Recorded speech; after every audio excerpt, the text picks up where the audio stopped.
through chapter 23 today, because mostly what we're going to spend our time on today is the next chapter, chapter 24. All right. So last time we talked at length about the rest of the nephron. You know, we talked on last week about the renal corpuscle and filtration, how that's driven by blood pressure, and then we talked about the proximal and distal convoluted tubules of the nephron. And, you know, the last piece of that is, you know, eventually the nephrons make urine. And that urine is collected by this system, which is the urine storage and elimination system. All right, so in our picture here, normally when you take an X-ray, this is an X-ray of a patient, you don't see their ureters and bladder. So this patient has been given an intravenous injection of a molecule that lights up under X-ray, so that the ureters and bladder can be examined, you know, using X-ray technology. All right, so you know, here's the kidney here, and the urine that's formed by the nephron, eventually it ends up coming out of one of those renal papillas. Remember, there was the renal pyramids, or kind of cone-shaped things, and at the end of each of those was a little papilla or a little hill, and those papilla end up in minor calyces, right? So here's a minor calyx, minor calyx. They join together to make major calyces here, and then eventually that urine collects here in the renal pelvis, right?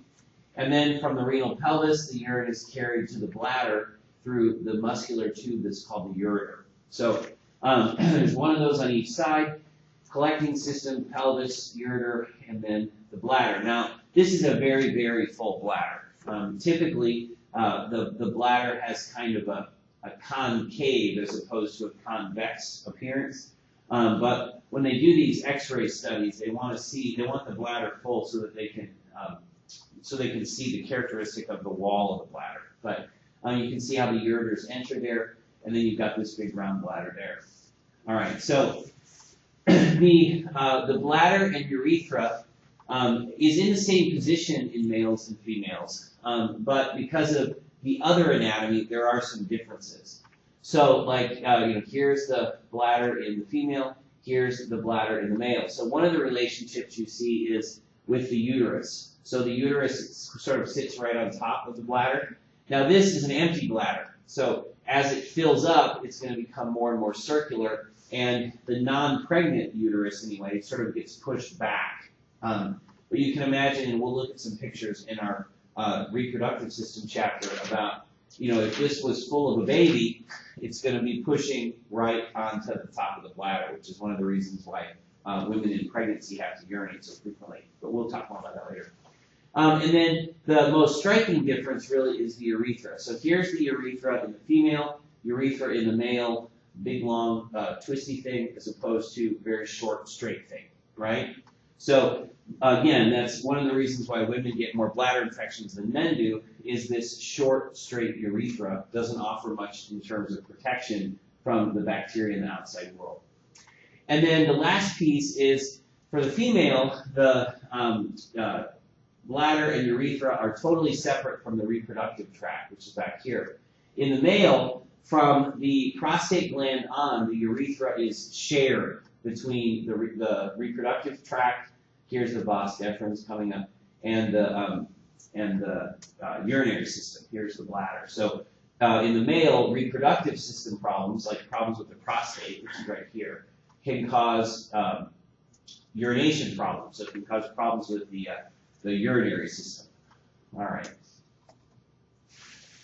So the bladder is very simple in structure, right? It's a smooth muscle sac, basically, or bag. And in many ways, it shares some things in common with the stomach, you know, because the stomach is also a smooth muscle bag. And so, like in the empty bladder, the walls will have folds in them, just like we saw in the stomach, and we call them the same thing. They're rugae.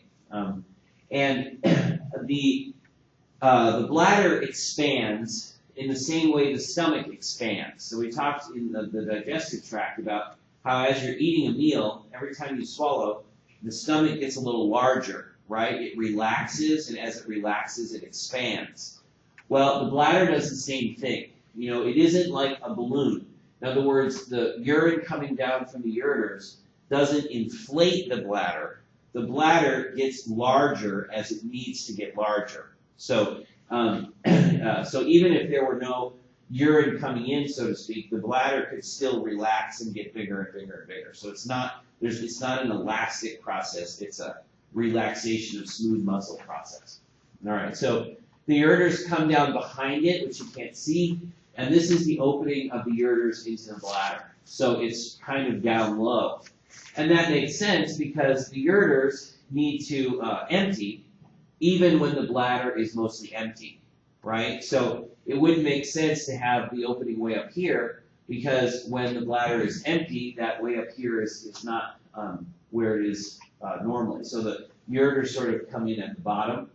At the base of the bladder, there's this kind of funnel-shaped area called the trigone that ends in the ureter there at the end. All right, so rugae, smooth muscle sac. The bladder is, the wall of it is called the detrusor muscle, and it both relaxes to store urine and then it contracts to expel urine in the micturition reflex, which we're going to talk about in a minute. All right, so the bladder has two valves. It has an internal sphincter, which is right here, and an external sphincter, which is right here. So there are a lot of similarities between the defecation reflex and the micturition reflex. And one of the similarities is these two sphincters. What we're going to see here in a minute is they behave in the same way as we talked about with the anal sphincters, where there's an involuntary one and a voluntary one. So for the bladder, the involuntary sphincter is this internal urethral sphincter, and the voluntary one is out here, the external urethral sphincter. All right. Okay, so the last bit we have to cover is, now that we've formed urine and we've moved it to the bladder, eventually it has to get out to the outside world. So that reflex, or that process, is called micturition. So very few people use this word to micturate. In the medical profession these days, a lot of times we just call it voiding, right? But micturition is the technical name for it. And here again, you're going to see a lot of similarities in this with the defecation reflex.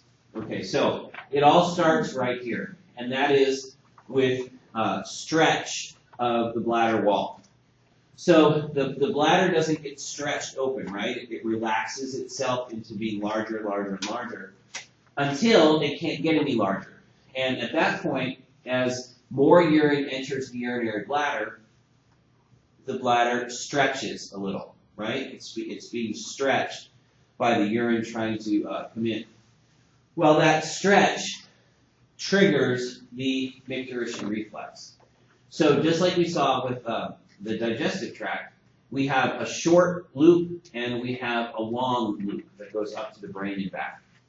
The short loop is very simple, all right? So stretch results in, goes up to the spinal cord. From the spinal cord, comes back the command to contract the bladder, contract the detrusor muscle. And so the response to stretch is contraction. Now, in the very young, so in the pre-potty trained child and in the spinal cord damaged patient, that's all there is to the reflex. Stretch results in contraction of the bladder. That contraction of the bladder causes urine to be expelled, right? Well, in the potty trained or in spinal cord intact patient, however, we have these sphincters to worry about. All right. So the result of the short reflex is a contracting bladder with a closed external urinary or urethral sphincter. So in order for voiding to occur, the brain has to relax this external sphincter in order to allow the contracting bladder to empty. Okay, so if that signal is given, the external sphincter relaxes, that causes the internal sphincter to relax, and the already contracting bladder then will empty. Well, what happens if it's, as your book uses the term, convenient? What if it is not convenient? well, then the external sphincter stays contracted, and eventually this short reflex dies off. So the bladder goes back to being relaxed again, and that sensation to urinate subsides. Now, you hit the snooze button, so to speak, but you still have to do something about it. So eventually, this short reflex is going to get triggered again by additional stretch, and then the brain will have to make that decision again. The bladder will not allow itself to be damaged, so to speak. So if urine continues to build up in the bladder and the external sphincter doesn't relax, eventually this short reflex is going to take over anyway. So there is a limit to how much the brain can control that reflex. All right, so micturition.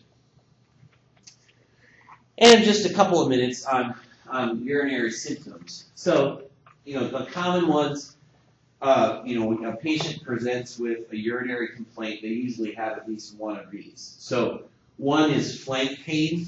When the kidneys are infected or otherwise inflamed, upset, they hurt, and the pain is usually referred to the back side of the patient. So we call it flank pain because people will hold that right there. So the pain is near where the kidneys actually are anatomically.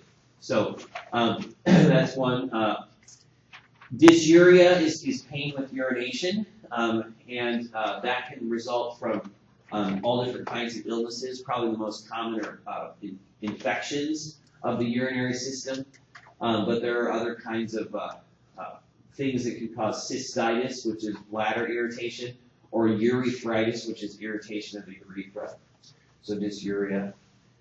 Pain in the suprapubic region here is usually about the bladder. So the bladder's infected, bladder cancer, that kind of thing. People will describe pain in the lower abdomen. And then urine output and frequency. So I do like to point out that urine output is one of the best measures of the cardiovascular health of a patient. So, don't think that following ins and outs, for example, where we measure the amount of urine out of a patient, we measure the amount of fluid that goes into them, IV, PO, all those. So don't think that that's trivial, because the bottom line is if your urine output is good, your cardiovascular system is probably fine. Because it's the cardiovascular system is what's powering the kidney in the first place. So it's a very, very important measure of, a patient's at least momentary health. A patient who's dying typically has huge amounts of urine out or hardly any out. So if you're somewhere in between where you're on a normal urine output, then at least, you're probably not going to die today. And there again, in any patient that can't tell you what their status is, so you're talking about babies, little kids, people in comas, people on respirators, all of those patients can't tell you I'm thirsty, right? So we follow their urine output so we know that they're getting enough fluid in. So like in pediatrics, one of the first questions you should ask a parent is about a baby is, well, how many wet diapers have you had today? Or how many wet diapers has the child had today? Because if numbers are good there, then chances are you've got a child who's doing just fine but has some, just minor illness as opposed to something major. So polyuria is too much urine output. Oliguria is not enough. And anuria is none at all, which is a sign that the kidneys are seriously being damaged or are damaged. All right, so urinary output. Incontinence is the loss of voluntary control. This can occur from spinal cord damage. It can occur from behavioral things like too much alcohol, drugs can lead to this. And then the last thing we'll do is urgency and frequency. So urgency is the feeling that one needs to urinate right away, and frequency is one needs to urinate frequently. And sometimes those two things go together, like in a bladder infection, and sometimes they are separate, like in diabetes, where you have increased frequency, but you don't necessarily have urgency. All right, so Let us do a couple questions and then we'll go on to the next chapter. Okay, urine is eliminated through the, which of those? Which is the last step there?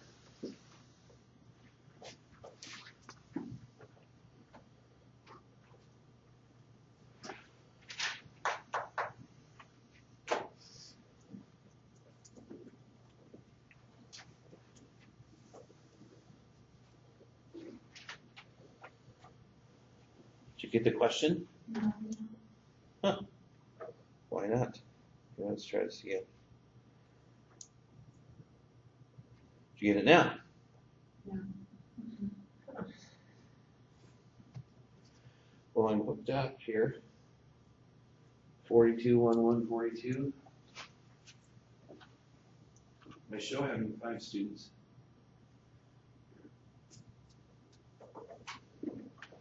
This may kick you out of the.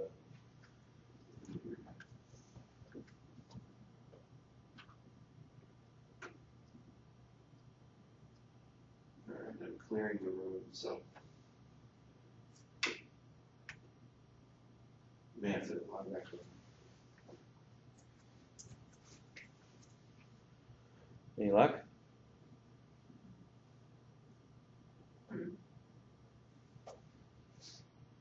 Huh?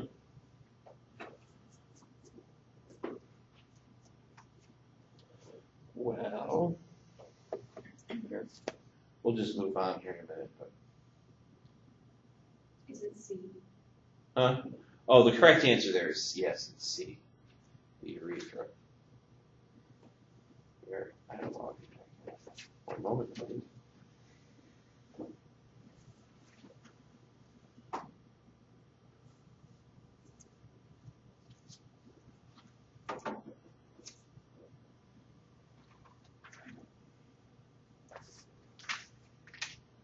All right, we'll try that here in a minute.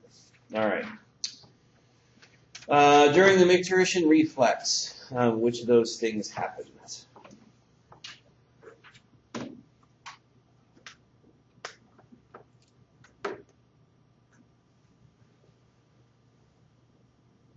Did you get it?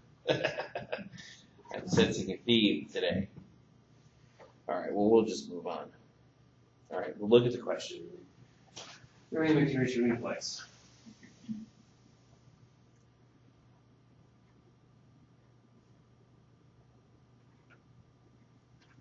So what do you think? E. E. Not C, because the E, and this is what should flag in your mind. The internal sphincter is involuntary. Involuntary internal. So just like it is for the rectum, the internal is involuntary. So it can't be C because you can't consciously relax it. Okay, so we put the urinary system behind us. Click, and we move on to the chapter 24. And right off the bat, chapter 24 is, it's unusual. You know, it's a little bit like the metabolism and energetics chapter, you know, where we weren't really talking about an organ system. We're talking about stuff that happens all over the body all the time. And this chapter is a little like that. So rather than look at an organ system, this chapter is sort of a collection of topics that are hugely important, but are not necessarily covered in the organ system approach that the rest of your book takes, right? So the 3 topics here are fluid balance, electrolytes, and acid-base balance. Now, for sure, the first 2, fluid and electrolytes, interrelate, because as we'll see, fluid balance is intimately related to salt balance, you know, because water is following the salt around all the time. But the truth is, other than that connection, these 3 topics are sort of disparate. They're not together. So it's one chapter, but it's 3 topics. Is basically what I'm trying to say. All right. So, you know, why spend time looking at these 3 things? Because they're critical to moment survival. You know, the things that can kill you are not only organ failures, like we've talked about, but you can have perfectly functioning organs and die because of a fluid balance issue. You can die because of an electrolyte deficiency. you can die from an acid-base problem. So these three things are critical to the homeostasis of the moment to moment, so to speak. So by fluid balance, we mean where the fluids are in the body, how they shift from one compartment to another, and then what the body does about fluid deficit or fluid excess. And some of those responses we've already seen. We've looked at the renin, angiotensin, aldosterone system, and we're going to see that in this chapter. We've looked at the role that venous return and plasma volume play a role in cardiac output and therefore blood pressure. So many of these topics we've sort of introduced, but we're going to look at them sort of all by themselves in this chapter. All right, and then electrolyte balance. The big three are sodium, potassium, and calcium. So we're going to look at those, and then we're going to look at and see how those balances are maintained. And then finally, acid-base balance. So hydrogen ion, as you learned in chemistry, plays a major role in chemical reactions, right? And because that simple hydrogen ion, or the proton as we call it, because a hydrogen ion is essentially just a proton. It's a hydrogen atom is a proton and an electron. Take that electron away and get a proton. Well, it turns out that those protons can play a major role in how molecules behave. And we call the concentration of hydrogen ions, we call that pH. And because these are so reactive, hydrogen ions are, our bodies have to be in a very narrow range of pH. So the body defends a pH of 7.4, even to the extent of, in a normal patient, it doesn't vary more than 0.05 from that. So it's a very tiny variance. So we're going to look at how the body does that and some tricks it has to maintain that normal pH. All right. So, and then my last little bullet point added here is this is a chapter of interplays, right? So like in fluid balance, we're going to see how the cardiovascular system, the renal system, the respiratory system, and the digestive systems all work together to control fluid balance and acid-base balance in particular. So it isn't just one piece. Just because we just studied the urinary system, it doesn't mean that all of this is about the kidney. That's the wrong approach. It's about the whole body instead. All right. So before we talk about the fluid, we're going to talk about sort of some of the other things that are present. And this is one of the gender differences in anatomy and physiology. The body composition is different between males and females, but the pattern and the ratios are pretty much the same. So we're about males are about 60% water, females 50% water, right? And where is that water? Well, most of it is in the intracellular space. So it's inside cell membranes. And then about 21%, or between 18 and 20%, is what we call interstitial fluid. Interstitial fluid is fluid that is outside of cells and outside of the vascular system, right? So between the cell membrane and the capillary that's nearby, that's the interstitial fluid space, right? And then about 4.5% in both males and females is found in, we call it plasma, so that's extracellular fluid that is inside the cardiovascular system. So ICF is easy, all that fluid is in the cells. ECF is both interstitial fluid, plasma fluid, and the other. And what do we mean by other? It's things like cerebrospinal fluid, the fluid in the peritoneum, in the pericardium, in the pleural space. All those add up to about less than 1%. All right, so ECF and ICF, and then the different kinds of ECF. All right, so, and then 40% in male, 50% in female are solids. Now, and I've got a graph to show you what those solids are, but these are things that are not in solution. So, your bones, for example, muscle fiber is one of the principal components of the solids. And of course, lipid, adipose tissue, is not in solution, it's solid. So the reason for this difference is women evolved to have an extra layer of adipose tissue between skin and the tissues underneath. Probably to keep the female who has a smaller surface area to volume ratio warmer is probably why that happened. But it just means there's a subtle difference between male and female in the percentages, so to speak. All right. So what are the solids?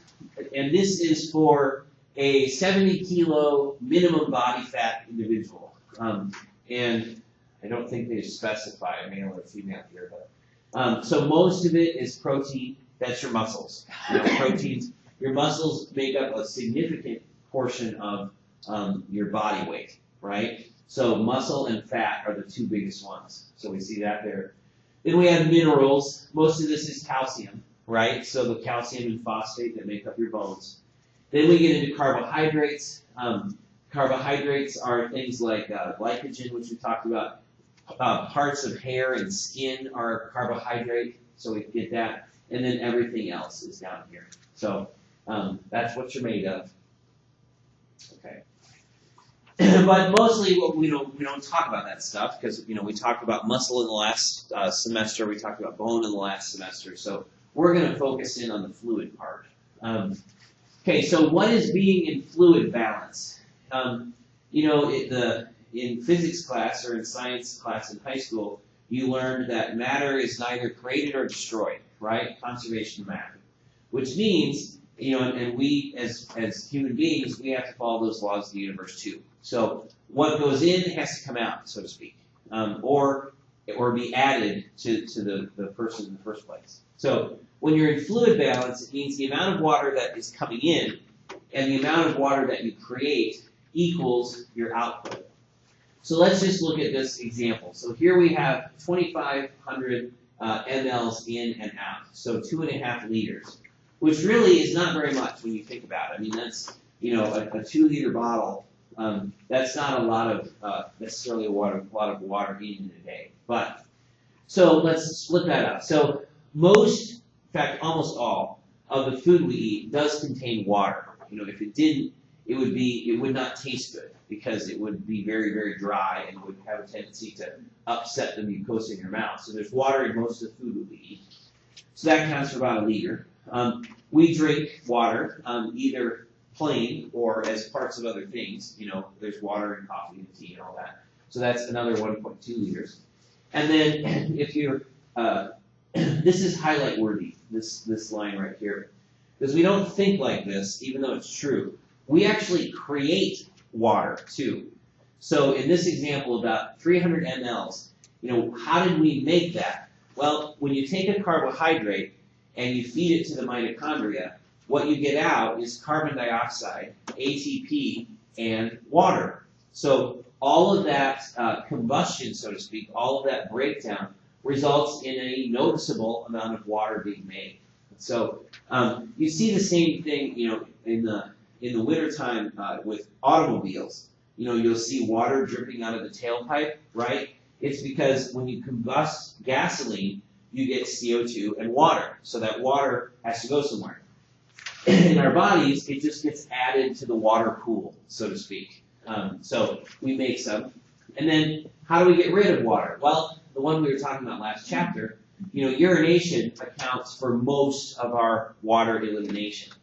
And the amount of urine produced can be altered, can vary, right? We talked about some mechanisms for that, and we'll talk more about them in this chapter. So like, if we decide we're going to increase the amount of water we drink, well, the thing that will increase is the amount of urine that's produced, right? Because what goes in has to come out.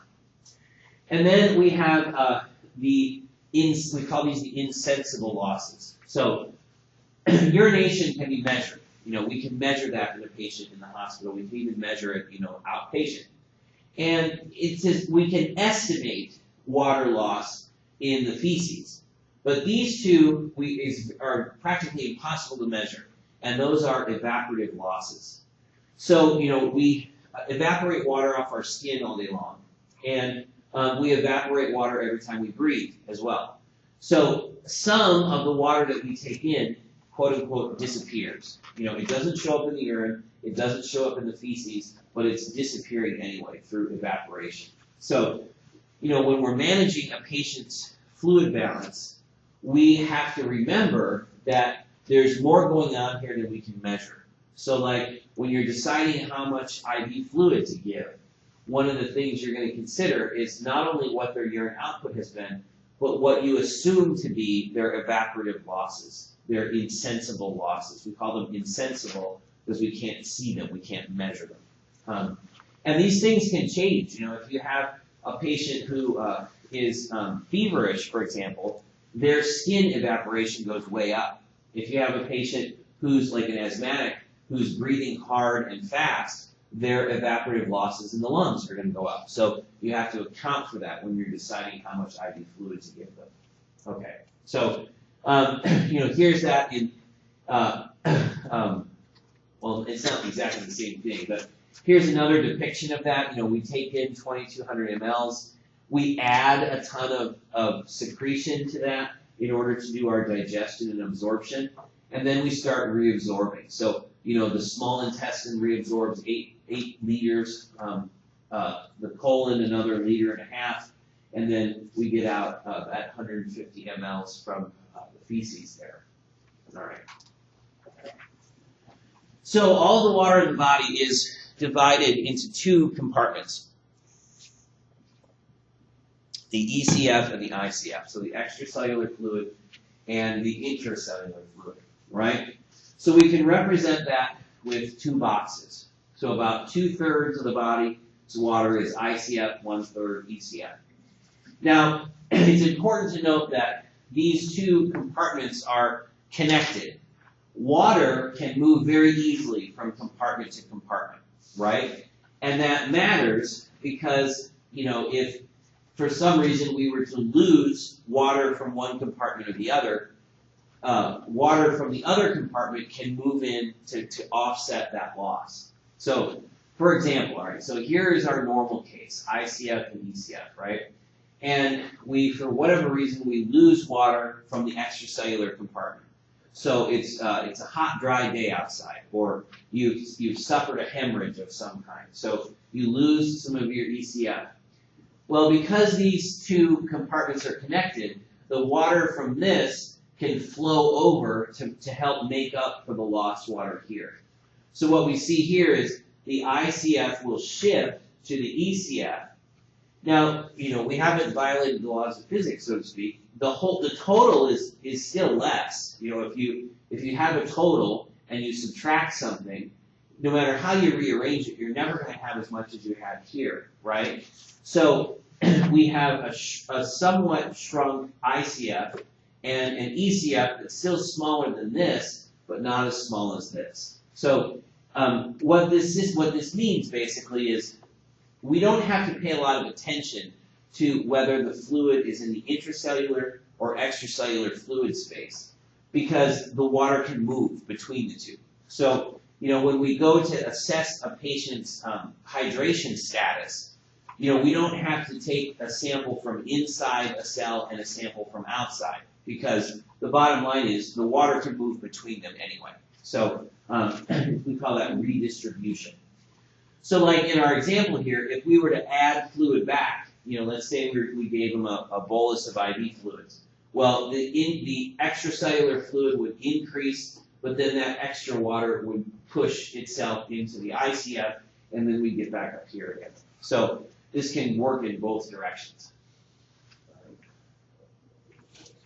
So in addition to water balance, which we were just talking about, we also have to be in electrolyte balance. And it all goes back to that same thing. Matter isn't created or destroyed. So the elements that go in, have to come out somehow, or else they're building up. So we have 4 major players here. Excuse me. So in the center here is the body's fluid, so it's representative. So we've got intracellular fluid, extracellular fluid. Ions have to live dissolved in water, right? But in our bodies, there's plenty of water around for them to be dissolved in. So the ions are, where do they come from in the first place? Well, the GI tract. There are ions in the food that we eat. Anything that has salt on it, there's sodium chloride. And why do we like salty things sometimes? Because our bodies are dependent upon sodium and chloride to function right. It's not some trick of evolution. We like to eat the things that our bodies actually need, and salt is one of those things. So we have ions coming in there. The kidney is the primary site where ions are excreted. We talked about the distal convoluted tubule and how it can change what it does to regulate the ions, so it can increase excretion or not. So we have in and we have out. And then another place we can excrete ions is at the skin. So sweat is salty because it contains sodium chloride. And when you sweat a lot, that sodium loss does start to become relevant. So like one of the reasons that Gatorade took off as a product is because it's, at least it claimed, to replace the electrolytes lost in exercise, lost in sweat. And then for calcium and phosphorus, Ca plus and PO4 minus, there's another player, and that's the bones. So remember last semester we talked a little bit about how the bones work as a calcium storehouse, where if the body, if our calcium levels fall, calcium is taken out of the bones, and if our calcium levels are too high, calcium is stuck into the bones. So only for calcium and phosphate do we have this third player. So we have ins, outs, and storage, right, of ions. Okay. So the key minerals of the body, a mineral is simply something that can dissolve in water. It's a geology term, really. Rocks are, some rocks are minerals. Minerals are dissolvable, so they can dissolve in water. Now, there is way more information on this table than any sane person would need to know, okay? So I'm only interested in knowing about sodium, potassium, and iron, and all I want you to know is the functions, okay? I don't want you, because these, I would just say the functions, because these other things are really not important. All right, so what does sodium do? Well, it is the major cation in body fluids. A cation is a positive ion, right? It has a T in the middle, so it's positive. And sodium, together with potassium, by being present, they make things like the action potential of nerves and muscle possible.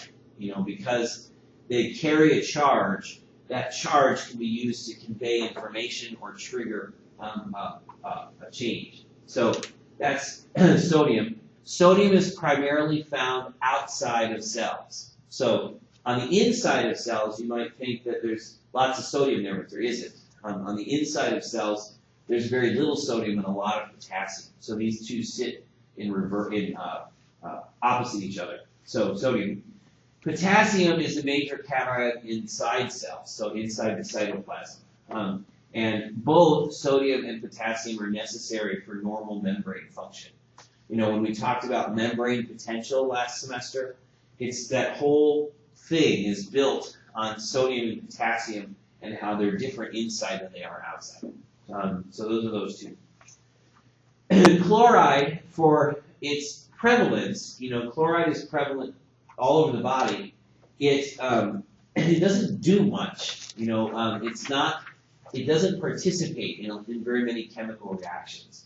There are a few. We saw the chloride shift in the respiratory tract, where bicarbonate is shifted out of red blood cells into the plasma in exchange for a chloride. But that's a rare example.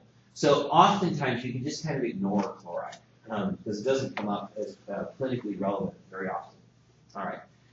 And then calcium. So here, I'm going to look at the numbers here. So 110 grams of sodium, 140 of potassium. And then we get to calcium, and we're at a different order of magnitude, 1.36 kilograms of calcium. That's because calcium is what makes up our bone structure. So we have a ton of it. Even much more so than phosphorus. But see here again, phosphorus, we have very high numbers compared to these others. And there again, it's about the bones. So that is the obvious one. Calcium makes bones strong. But then, as I've tried to point out to you for the last semester as well as this semester, calcium plays a major role in all of the important things the body does. So like nerves don't release their neurotransmitter without calcium. Muscles don't contract without calcium. So without calcium, all the interesting things that the body does couldn't happen. So it's critical to have calcium around. Yes, you have to have sodium and potassium to stay alive, but the next thing on that list would be calcium.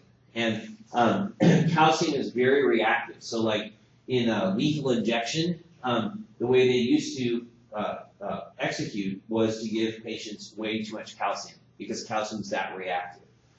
So it's a critical ion to sort of have filed away in your mind all the things that calcium does. All right. And then we're going to skip down here to iron. So we have our principal or our bulk minerals. There's lots of these in the body. And the trace minerals, there are small amounts, but they're hugely important. So the only one I want you to pay attention to here is iron. And that's because iron holds on to oxygen. And it's found in hemoglobin, myoglobin, and the cytochromes are part of what makes that mitochondrial machine happen. All right, so iron. Now these other ones are, they're also important. They just don't come up clinically as often. So things like magnesium, phosphorus, zinc, copper, manganese, cobalt, all of these things are things we need in our diet, but we don't need very much. So like, copper, for example, 127 milligrams, manganese only 11 milligrams. So that's a tiny, tiny little amount. Okay. All right, we got 10 minutes. We got good time to go through this. Okay. So water and salt. This is, unfortunately, one of the hardest parts for students to understand. So I've added a slide in here, not out of your book, just out of my own head, to try to help with that. And it all comes down to this. Typically, when we look at homeostasis in the body has some way to measure a change from normal, right? And then some way to affect that system so that a change from normal is brought back to normal, right? And so, blood pressure, for example. If the blood pressure falls, the body does things to elevate blood pressure, nice and simple. Well, with water and salt, it's a little different than that because water volume is controlled by controlling salt levels or salt movement. And the movement of salt affects the movement of water. So it's an indirect response. So for example, if the body's water level drops, what gets affected is salt stuff. So that the salt level, you bring the salt level up and the water level will follow, as we'll see here on in a minute. Okay, so regulation of plasma sodium is accomplished by changing water levels, not salt levels. So instead of, the salt level goes up. The body doesn't dump salt, it adds water instead, because those two things can be done. So you have to remember, if you have a salt solution, salt water, and you add water to it, the sodium concentration will go down. Now you're going to end up with more water in your beaker, yes, but the concentration, the sodium concentration in that fluid is going to have gone down, not up. Same in reverse. If you take water out of a saltwater solution, the concentration will go up. So the way the body handles this, when the sodium concentration in the blood gets too high, the body adds water and holds on to water. So we get an expansion of plasma volume. In other words, there's more water in the beaker, but now the concentration is the way that it should be. And the opposite is also true. If or not the opposite. Okay, so if the concentration of sodium gets too high, the body adds water. So when you consume salty things, your total body water will go up. Because, what happens? You eat something salty, and what's the next thing you do? you reach for something to drink, right? And what you're doing is you're balancing, you're preventing your sodium concentrations from getting too high by diluting that sodium with the water. But at the expense of increasing your plasma volume, right? So you've increased the amount of water in your body, but you have kept the sodium concentration normal. All right, so let's see. In that case, if your plasma volume, if the amount of water in your body gets too high, then another system takes over and then dumps water and salt together, called the natriuretic system. Okay. And then this last bullet point is very important, like clinically, because it's a mistake that lots of people make. So you have a patient and you got a chemistry panel, right? So the labs come back and the sodium is abnormal. Now the next part of what does that mean is a spot where people tend to make mistakes. Okay, and it all comes down to this. Hyponatremia, in other words, sodium level that's too low, is typically a problem of too much water, not too little salt. So, you get the lab back, you say, oh, the sodium's low. Well, give the patient sodium. No, wrong answer. You got to get water out of the patient instead. So it's not that they don't have enough salt, it's that they have too much water. The same is also, or the opposite is also true. If the sodium level is high, it's not that they have too much salt, it's that they don't have enough water. So you have to sort of look at it opposite of, what the lab says sodium is low. What you should hear, water is high, and vice versa. Sodium is high, water is low. Okay, because typically the sodium is not the issue. It's the water that's the issue instead. All right. So just as an example, okay, so in the case of the rising sodium concentration, so here we are, normal 130 milliequivalents per liter, right? And something has happened and the sodium level is rising. What could be happening? Well, you could be eating salted potato chips. You could be, you over-salted your food or whatever. So that change is detected in the hypothalamus as the osmoreceptors. And the response to an increase in sodium concentration is these things. So ADH is secreted. Remember, antidiuretic hormone makes you thirsty, and it blocks or it doesn't block, but it tells the kidney to hold on to all the water that it can, right? So we get a small amount of very concentrated urine. So those two things together, we're going to increase the amount of water in the extracellular fluid. That's going to shift it out of the intracellular fluid, and all in all, we're going to add water. So the response to a rise in sodium is an increase in water, which will eventually dilute that back down into normal again.